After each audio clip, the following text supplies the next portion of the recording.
여러분 반갑습니다. 이번 시간에는 운동량과 충격량에 대해서 한번 이야기를 해보도록 하겠습니다. 자, 제일 처음에 이제 우리가 물리량이라는 개념이 있다. 물리량이라고 이야기를 하면 우리가 이제 지금까지 배운 것을 물리량에 대해서 개념으로 생각을 해보면 제일 처음에 변이라는 게 있어요. 변이 R로 쓰기도 하고 이놈을 X라고 쓰기도 하고 변이라는 게 있고, 그 다음에 속도라는 게 있죠. 물리량에. 그 다음에 질량도 물리량이 될 것이고, 그 다음에 가속도, 힘 이런 거를 우리가 전부를 물리에서 다루는 어떤 양적인 개념을 물리량이라 이렇게 우리가 이야기를 합니다. 그래서 지금까지 이제 속도, 가속도 이런 거는 우리가 제법 여러 가지 다뤄봤기 때문에 대표적인 그 물리량을 개념으로 생각하면 힘이라는 물리량이 있을 것이고, 그 다음에 에너지의 단위인 에너지 워크이라는 물리량도 있다 이거죠. 힘이라는 것도 있고 워크이라는 것도 있고, 그 다음에 예를 들어서 포텐셜 에너지라는 물리량도 있고 이런 식으로 물리량을 표현하고 있습니다. 그래서 지금 이제 오늘 이야기할 내용은 물리량 중에서 운동량이라는 물리량이 있다. 운동량. 그래서 이거는 물리량인데 운동량이라는 물리량이 있는데, 이거는 힘하고는 또 다른 물리량이더라. 그래서 우리가 힘을 정의할 때 뭐라고 정의했냐면은 어떤 물체를 어떤 힘을 줘서 밀어주니까 가속도가 발생하는 것을 우리가 힘이라고 정의를 했죠. 그래서 가속도가 발생하는 건 힘이라고 이야기를 했는데, 이 물리량으로 설명할 수 없는 어떤 새로운 상황이 있더라 이거지. 그게 바로 운동량이라는 물리량입니다. 그래서 운동량을 우리가 영어로 쓰게 되면 모멘텀이라고 이렇게 우리가 표현을 하고 있습니다. 그래서 이걸 수학적으로 표시를 해보면 물리량이라는 게 P라고 이렇게 써요. P라고 쓰는데 이게 P 이퀄 mv 이렇게 이야기를 하더라. 그래서 힘은 F 이퀄 ma인데 운동량이라는 물리량은 P 이퀄 mv 이렇게 표시를 하더라. 그 이야기를 할 수 있습니다. 그래서 이제 이게 운동량이라는 물리량이 어디에 주로 많이 응용이 되느냐 하면은, 우리가 이제 어떤 물질에 하고 어떤 물질이 두 개가 부딪힌다고 생각을 해 봅시다. 그래서 저쪽에 이제 벽이 있는데 열심히 쫓아가서 벽에다가 탁 부딪히면 내가 벽에 준 충격량이나 벽이 나에게 준 충격량은 힘이라는 개념, 힘의 근거를, 그러니까 가속도에 의해서, 힘의 성분인 가속도에 의해서 결정이 되는 게 아니고, 그 충격량은 우리가 달리는 속도에 의해서 얼마나 속도가 빠르냐에 따라서 충격량이 달라지더라 이거지. 그래서 가속도가 얼마나 빠르냐에 따라서 충격량이 결정되는 것이 아니고, 얼마나 빠른 속도로 달려서 벽에 부딪히느냐가 충격량을 결정하는 바로 그 포인트가 되게 되겠습니다. 그래서 충격량을 I라고 하면서 보면 임팩트라는 뜻이에요. 이게 델타 P하고 같더라. P의 변화량하고 같더라.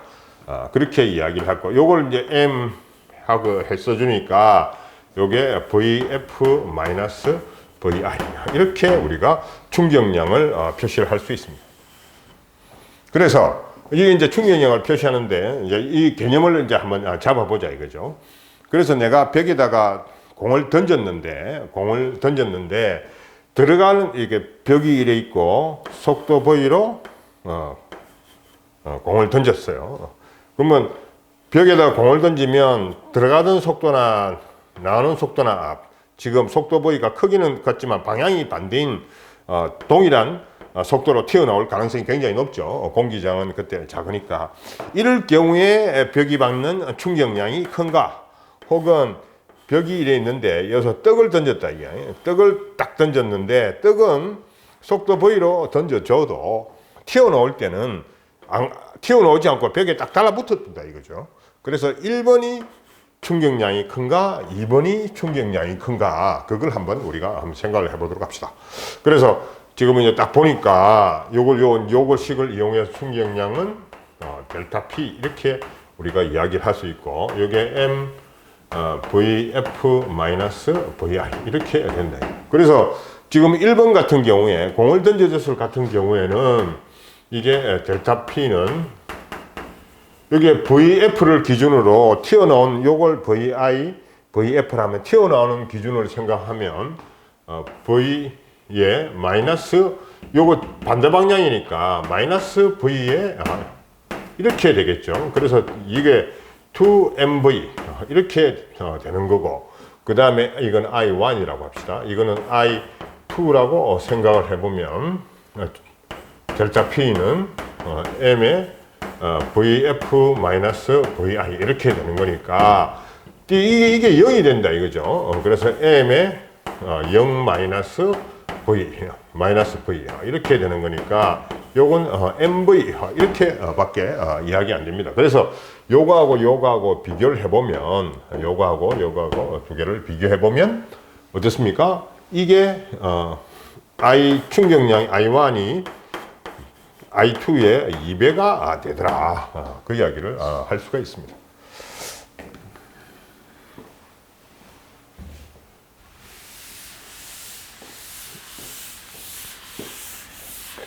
자, 이제 이와 같은 상황이 어떻게 어디에서 나타날 수 있느냐 하면은 우리가 이제 우주에다가 지금은 이제 예를 들어서 우주선을 만든다고 생각을 한번 해봅시다. 우주에다가 우주선을 이렇게 만들어 가지고 이제 우주로 이제 항해를 하는데 이게 마땅치가 않아요. 어떤 방식으로 구동을 할 것인지. 그래서 뭐 중력을 이용한다든가, 그 다음에 뭐 예를 들어서 지금 지구에서 이제 한 가지 이제 의문점이 생기는 거는 지구처럼 화석 연료를 쓸 수 없는 것만은 사실이죠. 지금 우주를 달리고 있는데 화석 연료를 쓰면은 너무 지구를 통과하는데 힘이 많이 들기 때문에 화석 연료를 쓸 수가 없습니다. 그렇게 효율도 떨어지고. 그런데 이제 여러 가지 우주를 달리는 달릴 수 있는 수단을 생각해 본 것 중에 하나가 뭐냐면 우주 돛담배라는 게 있습니다. 우주 돛담배. 그래서 이제 우주에는 그게 주로 이제 태양계 주위에 태양계에는 태양으로부터 날라오는 광자들이 굉장히 많이 있다. 이게 우주 바깥으로 나가면, 지금 지구 바깥으로 나가면 광자들이 막 무진장 쏟아지는 거죠. 광자들이 무진장 쏟아지니까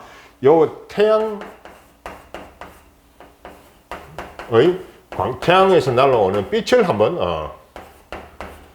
이용을 해보자. 그래서 태양의 빛을 대변하는 용어가 태양 광자라고 이렇게 표시를 할 수 있습니다. 왜냐하면 그것도 입자라고 보니까 빛을 우리가 입자라고 보거든요. 입자라고 보면 태양 광자라 이렇게 우리가 표현할 수 있습니다.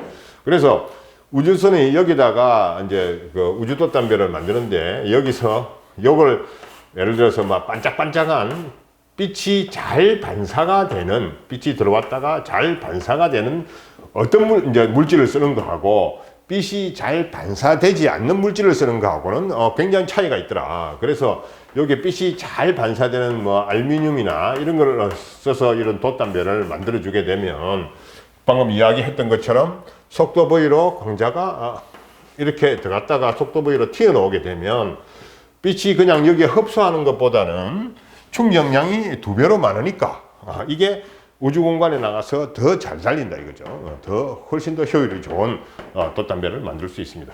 그래서 우리가 이제 이거 이제 설명을 해보면 빛이 흡수되는 것보다는 빛이 튕겨 나오는 것이 훨씬 더 충격량이 크다. 그 이야기를 요 예를 들어서 설명을 해줬습니다. 그래서 이걸 이제 다시 한번 써보면 충격량은 델타 P 이렇게 되는 거고, 요게 지금 F는 힘이라는 거는 식을 한번 쓰면 MA 이렇게 되는 거죠. F라는 건 MA. 그 힘하고 지금 이제 뭘 유도하려고 하느냐면은 힘하고 P하고의 관계를 한번 설정을 해보려고 합니다. 그래서 요게 M에 그 다음에 요거는 DT 제곱에 T 제곱에 그 다음에 x 이렇게 되는 거고, 요걸 다르게 표시해 주면 dt에 dv 이렇게 우리가 표시를 해줄 수 있습니다. 그래서 요게 m을 뒤로 잡아 이어버리면 d에 mv 이렇게 되겠죠. 이렇게 된다. 그래서 이걸 해보면은 요게 mv가 운동량이니까 dt에 dv dp 이렇게 우리가 쓸 수가 있습니다. 그래서 f라는 거를 표현을 이제 다르게 해보면 dt에 dp 이렇게 우리가 힘이라는 그를 다른 표현으로 이렇게 우리가 쓸 수가 있습니다. 이 표현도 굉장히 많은 표현을 사용을 하고 있어요. 그렇게 우리가 설명을 할 수 있습니다. 그래서 dp가 이렇게 되는 거니까 요거 dp를 이쪽으로 넘겨주게 되면 f의 델타 t 이렇게 우리가 표시를 할 수가 있더라. 그렇게 이야기를 할 수 있습니다. 그래서 예를 들어서 자동차가 달려오다가 벽이나 석에 충돌을 막 했으면은 우리가 요게 i라고 쓰고 그 다음에 요걸 시간 t라고 쓰게 되면 충격량을 우리가 조사를 한번 해보면 통상 이렇게 충격량이 전달이 된다 이거죠. 그래서 처음에는 접촉하는 점이 작으니까 충격이 작을 것이고 점점점 충격이 최대로 가서 받았다가 다시 감소하는 이런 과정을 거치게 됩니다. 감소하는 과정을 거치게 돼요. 근데 실질적으로 요 사이에 이제 힘을 한번 구해봐라. 요 사이에 구체적으로 충격량을 비교해서 각 시간대마다 힘을 구할 수는 있긴 있겠지만 우리가 총체적으로 충격을 얼마나 받았느냐 그 상황을 우리가 생각을 해보면 요 그래프를 간편화시켜 줄 수가 있다 이거죠. 그래서 중간쯤에 요렇게 잘라 가지고 요 부분을 밑부분을 요렇게 지금 내놔주게 되면 우리가 요 중간 지점을 선택을 해서 요 충격량이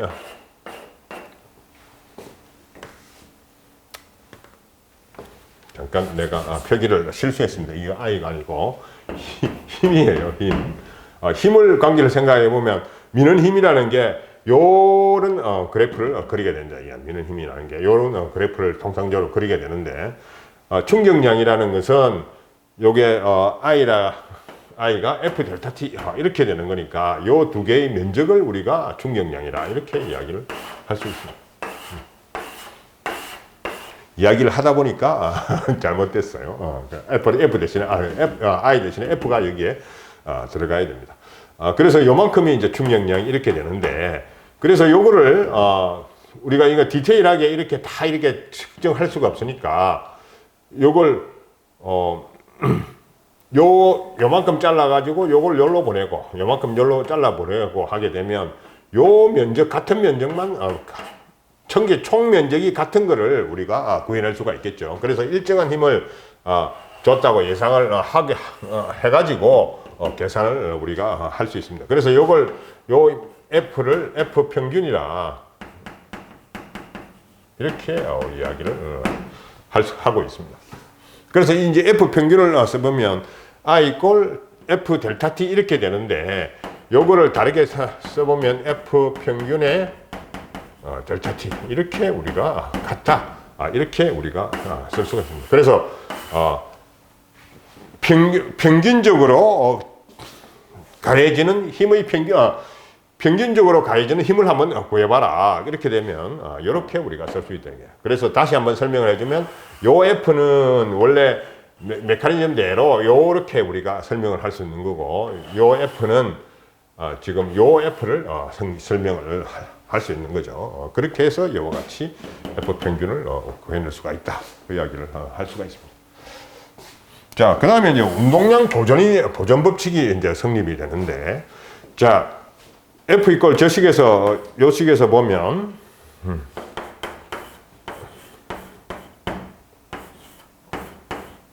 그 전에 미리 하나 설명을 해주죠. 자, 이제 우리가 앞에서 보존 법칙이라는 게 에너지 보존 법칙을 배웠죠. 에너지는 항상 그 상태만 변할 뿐이지, 그 자체가 없어지거나 이러는 건 아니다 이거죠. 그래서 에너지는 항상 보존이 된다. 그걸 에너지 보존 법칙이라고 했고, 그 다음에 두 번째로 뭐냐면 이 운동량 보존 법칙이라는 게 있다. 운동량 보존 법칙. 운동량은 항상 보존이 되더라. 운동량은. 그래서 이게 그걸 이제 우리가 운동량 보존 법칙이라 이렇게 이야기를 합니다. 그래서 F라는 게 dT분의 dP 이렇게 돼 있으니까 만약 외부에서 힘을 가하지 않는다면 이게 제로 이렇게 되겠죠. 제로 이렇게 됩니다. 그래서 요거를 P에 대해서 적분을 해보면 P는 항상 어떤 상수가 된다. 어떤 상수가 된다. 그 이야기를 할 수가 있습니다. 그래서 미분에서 제로가 되니까 적분을 하면은 어떤 상수가 되겠죠. 미분에서 여러분들은 이제 처음 하는 학생들 개념을 잘 못 잡을 수 있는데 미분에서 어떤 물질이 제로가 된다 그러면은 P 값은 상수일 때만 우리가 P 값이 미분을 하게 되면 시간에 대해서 미분을 하게 되면 제로가 돼요. 그래서 이놈을 P가 상수가 어떤 값이 된다. 상수라는 게 어떤 값이 된다. 이렇게 우리가 표현을 할 수 있습니다. 그래서 저걸 이제 보게 되면 P가 상수라는 거는 PI하고 PF가 항상 같다. 이렇게 우리가 나올 수가 있겠죠. 그래서 요게 P가 항상 상수라는 거는 어떤 같은 값을 이야기하는 거예요. 그 PI도 요게 C가 저기 상수값이 되는 거고 PF도 어떤 상수값이 된다. 그래서 PI하고 PF를 두 개가 같다. 이렇게 우리가 표현을 해줄 수 있습니다. 그래서 PI를 보면 자, 두 개의 물질이 M1이 속도 V로 V1 이렇게 되고 M2가 속도 V로 V2 이렇게 우리가 이렇게 두 개를 충돌시키면 충돌 전하고 충돌 후가 항상 운동량이 같다 이 말이죠. 이것은 나중에 이야기할 탄성 충돌이든 그 다음에 비탄성 충돌이든 저기 있는 것처럼 탄성 충돌이든 비탄성 충돌이든 관계없이 항상 일정하더라. 그 이야기를 할 수가 있습니다. 그래서 식을 한번 써보면 M1 V1 플러스 M2 V2는 M1 V1 F 요거 이제 I라 M1 I 이렇게 써줍시다. M1 I는 아니고 M1은 지금 변하지 않으니까 두 개가 똑같죠. 그래서 M1 V1 I M V2 I 그 다음에 M1 요 이제 지금 요 운동량 보존 법칙을 설명할 때 제일 이제 피곤한 게 뭐냐면 요 이제 소수점에 요거 이제 첨자를 집어넣는 거예요. 요 이제 구별을 해줘야 되니까 두 개의 물질이 두 개의 물질이 충돌하는 거니까 구별을 해줘야 됩니다. 그렇기 때문에 첨자를 잘 써야 돼요. 그 다음에 이게 플러스 M2 V2 F가 되더라. 그 이야기를 할 수가 있습니다. 그래서 요거는 이제 요걸 이제 운동량 보존 법칙이라고 이야기를 하고 두 개의 물질이 부딪혔을 때 식으로 써보면 이렇게 우리가 식으로 쓸 수가 있습니다. 그리고 요게 이제 운동량 보존 법칙이다. 운동량 보존 그렇게 이야기를 할 수 있습니다. 그래서 충돌에는 우리가 이제 두 가지 개념을 생각할 수 있어요. 아까처럼 우리가 충돌에 쓸 수 있는 거는 우리가 예를 들어서 당구공이다. 요게 M1이고 속도 V1으로 달려가고 있고 그 다음에 요것도 M2인데 요게 속도 V2로 이렇게 달려가고 있더라. 그러면 빵 충돌을 하죠. 충돌을 하면 여기 이제 T 나온다. T 나오게 되면 당구공 같은 경우에는 이 두 개가 튀어나오는 정도가 딴 에너지 소실 없이 거의 에너지가 소실 없이 튀어나온다. 그 이야기를 할 수 있습니다. 그래서 이런 거를 우리가 뭐냐면 탄성 충돌.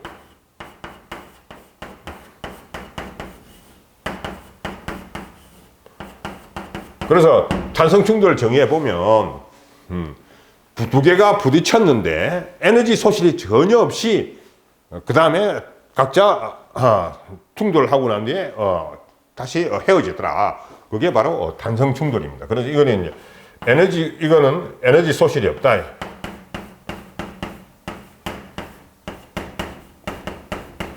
없음. 그 에너지 소실이 없다. 이렇게 이야기를 할 수 있습니다. 그 다음에 비탄성 충돌 같은 경우에는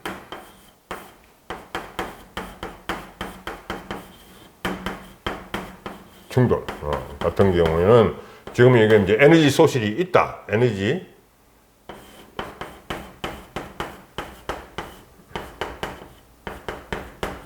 있음.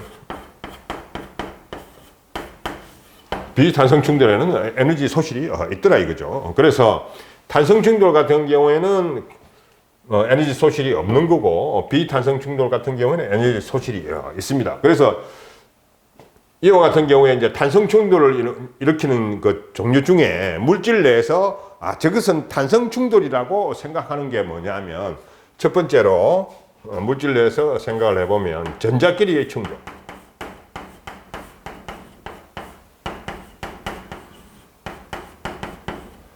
이제 물질 내에서 예를 들어서 금속이라고 이야기를 하게 되면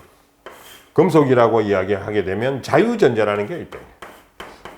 열로 빠지면 지금 설명하기 할 게 많아지는데 자유전자 이제 요것만 이야기하도록 합시다. 금속에는 자유전자라는 게 있는데 금속에는 자유전자라는 게 있는데 이게 금속내를 막 돌아다녀요. 금속내를 막 돌아다닌다.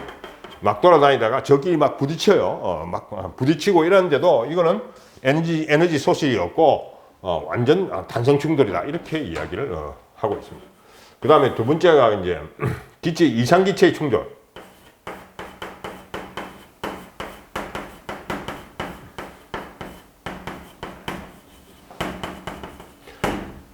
이제 요거는 박스 안에 뭐 산소는 이상기체가 아니지만 수소나 뭐 산소 같은 거를 H2나 뭐 O2를 집어였다고 가정을 해봅시다. 그러면 이것들이 기체들이 요 안에 가만히 한 자리에 가만히 있는 게 아니고 이거는 온도가 0K가 아닌 이상 막 돌아다녀요. 이렇게 막 이렇게 중앙에 돌아다닌다. 돌아다니다가 저끼리 막 충돌을 해요. 저끼리 막 충돌하면 여기서 이 충돌도 탄성 충돌이다. 이렇게 우리가 가정을 하고 설명을 하고 있습니다. 그래서 요 이상 빼도 그냥 기체의 충돌은 우리가 탄성 충돌로 그렇게 우리가 보고 있습니다. 그래서 비탄성 충돌은 종류가 굉장히 많죠. 뭐 떡이라든가 떡을 던진다. 그 다음에 뭐 차가 부딪힌다. 뭐 이렇게 하게 되면 전부 비탄성 충돌로 우리가 이렇게 구분을 할 수가 있습니다. 그래서 탄성 충돌은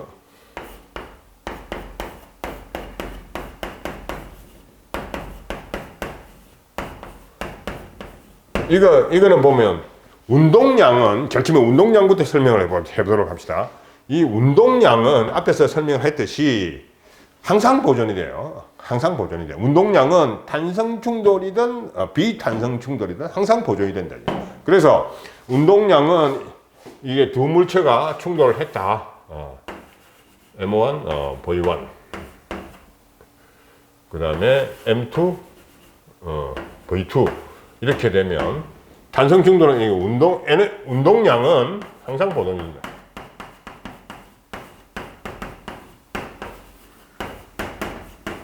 그래서 써보면 M1, V1I 플러스 M2, V2I 이꼴 M1, V1F 플러스 M2, V2F 이렇게 우리가 바로 쓸 수가 있는 거죠. 그 다음에 두 번째는 에너지도 보존이 된다 이거지. 에너지도 보존이 된다. 그래서 에너지 보존을 써보게 되면 에너지 보존을 써보게 되면 M1 2분의 1 M1 V1의 제곱, 운동 에너지가 보존이 되는 거죠. 플러스 2분의 1 M2 V2I의 제곱 플러스 2분의 1 M1 V1F의 제곱 플러스 2분의 1 M2 V2F 제곱 이렇게 우리가 설명을 할 수 있습니다. 그래서 탄성 충돌은 에너지도 보존되고 운동량도 보존되고 에너지가 보존되는 충돌이고 그 다음에 이번 비탄성 충돌은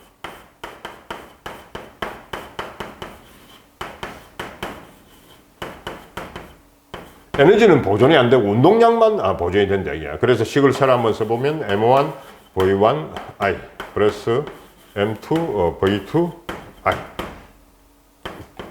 이퀄 M1 V1F 플러스 M2 V2F 이렇게 이야기를 할 수 있습니다. 그래서 탄성 충돌을 예견했을 때는 식이 두 개가 나오기 때문에 탄성 충돌을 정의하면 식이 두 개가 나오기 때문에 요게 V1F나 이렇게 V1I 이게 모르는 거 두 개를 우리가 구할 수가 있겠죠. 식이 두 개면 모르는 거 두 개를 구할 수가 있어요. 그래서 비탄성 충돌은 보면은 식이 하나밖에 안 나오기 때문에 식 하나만 우리가 구해낼 수가 있습니다.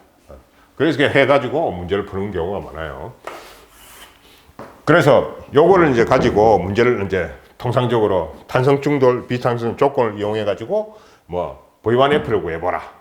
그 다음에 V2F를 구해봐라. 뭐 혹은 비탄성 충돌이다. 뭐 V1F를 한번 구해봐라. 뭐 이런 식으로 우리가 문제를 많이 나오고 있습니다. 실제로 적용되는 거는 좀 이따가 이제 예제를 풀면서 보고 나머지 이제 2차원 충돌에 대해서 한번 이야기를 해볼게요. 그래서 우리가 충돌하면 조건 없이 에너지가 운동량이 보존이 된다.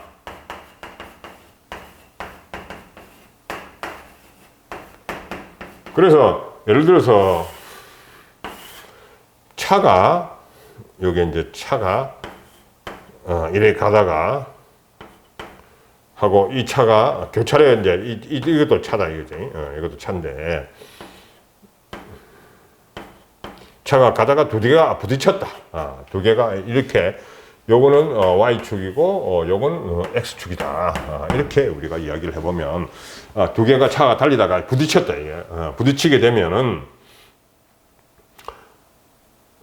이쪽 와서 또 부딪히게 되면 이게 가는 거 보니까 두 개가 이렇게 가게 되더라. 두 개가 부딪히면 이쪽에서 부딪히고 이쪽에서 부딪히니까 이놈이 두 개가 이제 한 몸이 됐다고 생각을 하면 어떤 각도 세타로 가게 되는 그런 모습을 볼 수 있습니다. 그럼 만약에 한 몸이 됐다고 생각하면 그래서 두 개가 부딪혀서 이렇게 가게 되는데 이와 같은 경우에는 뭐냐면 X축은 X축대로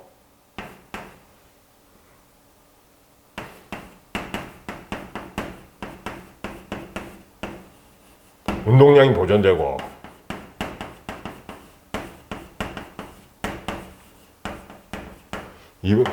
Y축은 Y축대로 운동량이 보존이 됩니다. 그래서 두 개를 이런 문제가 나왔을 때는 두 개를 반드시 분리해서 S축으로 보는 운동량 보존, Y축으로 보는 운동량 보존 이래가지고 식을 두 개 만들게 해야 돼요. 식을 두 개 만들어서 문제를 풀어줘야 됩니다. 예제를 나중에 보면서 설명을 해주도록 하겠습니다.